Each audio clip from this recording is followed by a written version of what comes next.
Assalamualaikum warahmatullahi wabarakatuh. Perkenalkan, nama saya Fathur Royan Barori, mahasiswa program studi dari Pendidikan Bahasa Arab kelas 2B. Kali ini saya akan menyampaikan materi tentang nuzulul Quran dan asbabun nuzul. Pembahasan yang pertama yaitu apa pengertian nuzulul Quran. Nuzul Quran terdiri dari kata nuzul dan Al-Quran yang berbentuk idhofah. Penggunaan kata nuzul dalam istilah nuzul Quran atau turunnya Al-Quran tidaklah dapat kita pahami maknanya secara harfiah, yaitu menurunkan sesuatu dari tempat yang tinggi ke tempat yang rendah. Sebab Al-Quran tidaklah berbentuk fisik atau materi, tetapi pengertian nuzul Quran yang dimaksud adalah pengertian majazi, yaitu penyampaian informasi wahyu kepada Nabi Muhammad SAW dari alam gaib ke alam nyata melalui perantara malaikat Jibril. Pembahasan yang kedua itu pengertian asbabun nuzul. Asbab an-nuzul dalam segi bahasa Arab berarti sebab turunnya suatu ayat. Sedangkan menurut Kamus Besar Bahasa Indonesia adalah sebab berarti suatu hal karena adanya asal-usul sesuatu. Nuzul berarti turun yang artinya sesuatu yang bergerak dari atas ke bawah dari tempat asalnya. Sedangkan asbab an-nuzul dalam segi bahasa Arab berarti sebab turunnya suatu ayat. Sedangkan menurut Kamus Besar Bahasa Indonesia adalah sebab berarti suatu hal karena adanya asal-usul sesuatu. Nuzul berarti turun yang artinya sesuatu yang bergerak dari atas ke bawah dari tempat asalnya.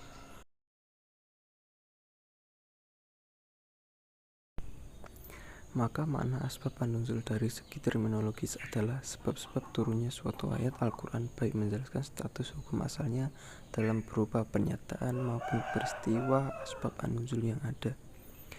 Dan itu senantiasa dipelajari dalam ilmu Al-Quran. Asbab an-nuzul ditinjau dari ilmu nahwu, yakni yang berarti dalam kiasan istilah idhofah. Dalam peristiwa-peristiwa tersebut bisa juga diambil dalam peristiwa Nabi atau pernyataan Nabi itu sendiri. Poin selanjutnya yaitu proses turunnya Al-Quran. Sebelum masuk pada proses turunnya Al-Quran, kiranya perlu sedikit kita mengkaji tentang kata yang disebutkan dalam ayat yang menerangkan tentang turunnya Al-Quran, yaitu kata nazala dan anzala yang bersumber dari kata nazala beserta artinya. Kata anzala berarti menurunkan secara keseluruhan. Kata ini digunakan dalam ayat yang menerangkan tentang penurunan ke Lauhil Mahfudz dan Baitul Izzah. Selain itu, kata ini juga digunakan dalam ayat yang menyebutkan tentang diturunkannya kitab selain Al-Quran, yaitu Zabur, Injil, dan Taurat. Hal itu menunjukkan bahwa kitab selain Al-Quran diturunkan oleh Allah secara keseluruhan.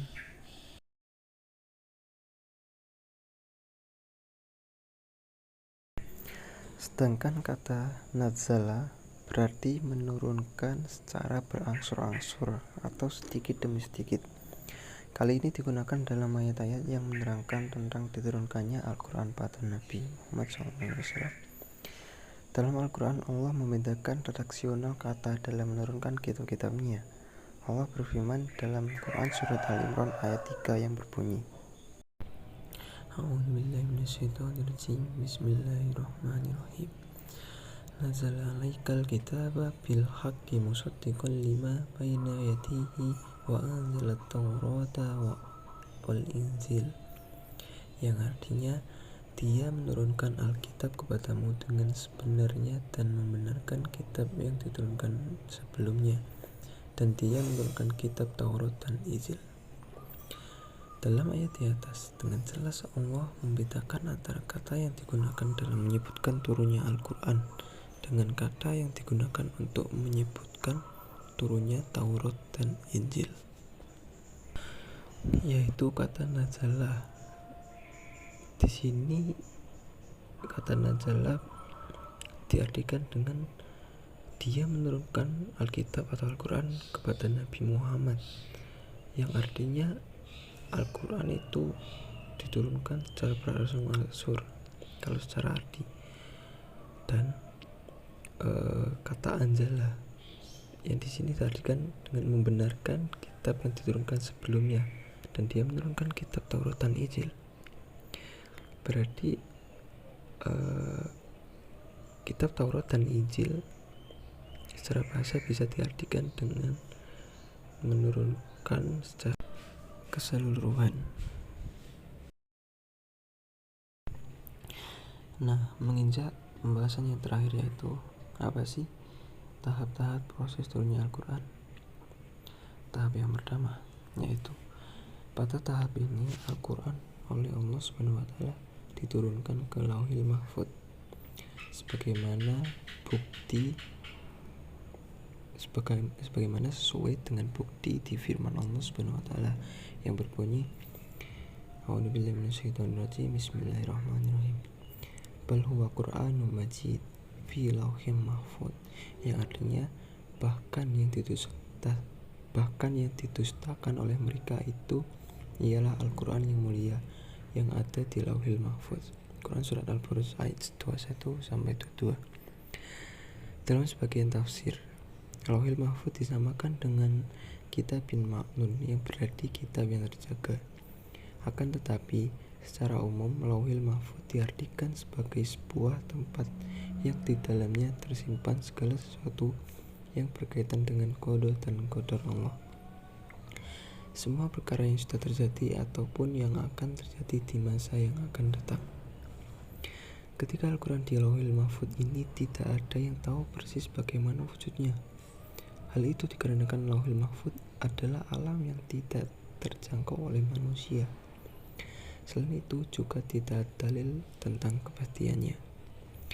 Sebagian ulama berpendapat bahwa wujud Al-Quran di Lauhil Mahfuz adalah berupa hafalan malaikat. Pada pendapat ini pun masih diperdebatkan apakah hafalan itu berupa lafaz atau makna. Akan tetapi pendapat yang kuat adalah hafalan dalam bentuk lafaz, yaitu bahasa Arab. Dan tahap yang kedua yaitu pada tahap ini Al-Quran diturunkan dari Lauhil Mahfuz ke Baitul Izzah. Menurut pendapat yang paling sahih, Baitul Izzah ini ada di langit yang paling bawah atau langit dunia. Hal ini didasarkan atas riwayat Ibnu Abbas. Tahap kedua ini berdasarkan pada Allah surat Al-Qadar ayat 1, yaitu Bismillahirrahmanirrahim, Inna anzalnahu fi lailatul qadar. Artinya, sesungguhnya telah kami turunkan Al-Quran pada malam kemuliaan.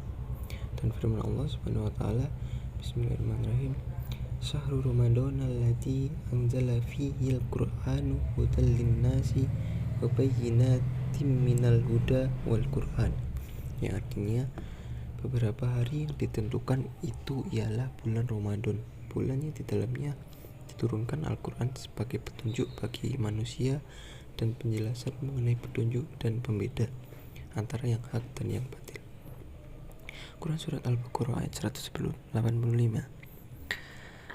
Dalam kedua ayat tersebut menggunakan kata anzala yang berarti menurunkan dan diturunkan secara keseluruhan.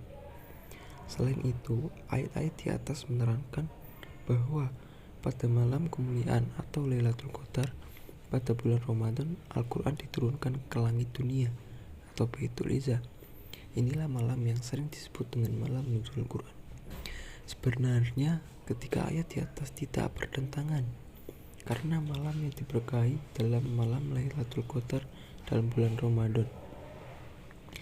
Tetapi lahir atau zahir ayat-ayat itu bertentangan dengan kehidupan nyata Rasulullah SAW, di mana Al-Quran turun kepadanya selama 23 tahun. Dan adapun menurut As-Suyuti mengutip pendapat Al-Qurtubi menyebutkan bahwa turunnya Al-Quran secara sekaligus adalah dari Lauhil Mahfuz ke Baitul Izzah di langit pertama. Barangkali hikmat dan rahasia yang terkandung di dalamnya untuk menyatakan keagungan Al-Quran dan kebesaran bagi penerimanya, serta memberitahui kepada penghuni langit bahwa penutup kitab-kitab samawi yang akan diturunkan pada Rasul penutup dari umat pilihan telah berada di pintu dan akan segera diturunkan kepadanya. Dengan demikian dapat dipahami bahwa sebelum diturunkan kepada Nabi Muhammad SAW, Al-Quran telah tertulis di Lauhil Mahfuz. Kemudian penurunan selanjutnya, Al-Quran itu diturunkan secara lengkap ke Baitul Izzah di langit pertama, dan terakhir diturunkan secara terpisah dan berangsur-angsur jalan dengan peristiwa-peristiwa tertentu. Justru itu tidaklah tepat bila dikatakan bahwa penurunan Al-Quran itu hanya 1 malam dan 1 bulan, yaitu bulan Ramadan saja. Akan tapi Al-Quran diturunkan secara berangsur-angsur di sepanjang hari dan bulan, bahkan tahun. Adapun waktu atau masa turunnya Al-Quran tidak menyebutkan secara jelas, melainkan dikatakan bahwa Al-Quran itu diturunkan pada Yaumul Furqan, sebagaimana disebutkan dalam surat Al-Anfal ayat 41 yang berbunyi, Bismillahirrahmanirrahim. In kuntum amantum billahi wa ma anzalnahu ala abdina yaumal furqani yaumat taqal jam'an wallahu ala kulli syai'in qadir. Yang artinya, jika betul-betul kamu beriman kepada Allah dan apa yang kami turunkan kepada kami Al-Quran pada Yaumul Furqan, yaitu pada hari bertemunya 2 pasukan. Menurut penyelidikan ahli sejarah menyebutkan bahwa peristiwa Yaumul Furqan itu bersamaan jatuhnya dengan hari bertemunya 2 pasukan di medan peperangan, yaitu antara pasukan kaum muslimin dan pasukan musuh pada peristiwa peperangan Badar. Peristiwa yang disebut terakhir ini terjadi pada hari atau tanggal yang sama dengan hari turunnya Al-Quran pertama kali, yaitu pada 17 Ramadan. Itulah sebabnya umat Islam sampai hari ini selalu memperingati nuzul Al-Quran pada tanggal 17 Ramadan tersebut. Akan tetapi yang perlu disadari bahwa kedua peristiwa itu sama-sama terjadi pada tanggal dan bulan yang sama, yakni tanggal 17 Ramadan, dan bukan pada tahun yang sama. Sebab perang Badar itu terjadi pada tahun kedua Hijriah, sedangkan Al-Quran turun pada tahun ke-40 dari kelahiran Nabi Muhammad SAW. Adapun tahap yang terakhir, yaitu tahap yang ketiga, pada tahap ini Al-Quran diturunkan langsung kepada Nabi Muhammad SAW melalui perantara malaikat Jibril. Ayat yang menerangkan tentang ini adalah firman Allah yang berbunyi, A'udzubillahi minasyaitonirrajim, Bismillahirrahmanirrahim.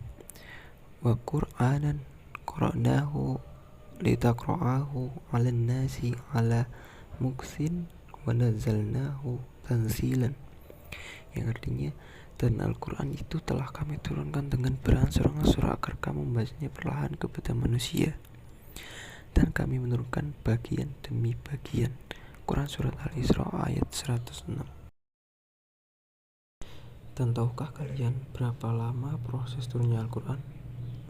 Turunnya Al-Quran pada Nabi Muhammad ini terjadi selama 23 tahun, atau tepatnya 22 tahun 2 bulan 22 hari. Hal itu terjadi di Makkah selama 12 tahun 5 bulan 13 hari, sedangkan di Madinah turun dengan masa 9 tahun 9 bulan 9 hari. Nah, mungkin cukup sekian apa yang bisa saya sampaikan dari materi kali ini. Sebelum menutup materi kali ini, saya ada kata-kata dari hadis riwayat Muslim, yaitu, bacalah oleh kalian Al-Quran, karena Al-Quran akan datang pada hari kiamat kelak sebagai pemberi syafaat bagi orang-orang yang rajin membacanya. Cukup sekian. Apabila ada salah kata atau salah penyebutan kalimat, saya mohon maaf yang sebesar-besarnya. Akhirul kalam, billahi sabilil haq, fastabiqul khairat. Assalamualaikum warahmatullahi wabarakatuh.